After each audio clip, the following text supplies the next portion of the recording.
میرے نبی نے فرمایا اسلام کا سب سے مضبوط عمل کیا ہے؟ ایو اور الاسلام اوثق. صحابہ نے کہا الصلاۃ، نماز. آپ نے کہا نہیں. جہاد؟ آپ نے کہا نہیں. روزہ؟ آپ نے کہا نہیں. حج؟ آپ نے کہا نہیں. اسلام کا سب سے مضبوط عمل کیا ہے؟ صحابہ نماز. جی نہیں. جہاد نہیں. روزہ نہیں. حج نہیں. اچھا یا رسول اللہ پھر کیا ہے؟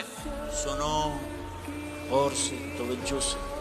میرے نبی نے فرمایا اسلام کا سب سے مضبوط عمل آپس میں محبت کرنا ہے.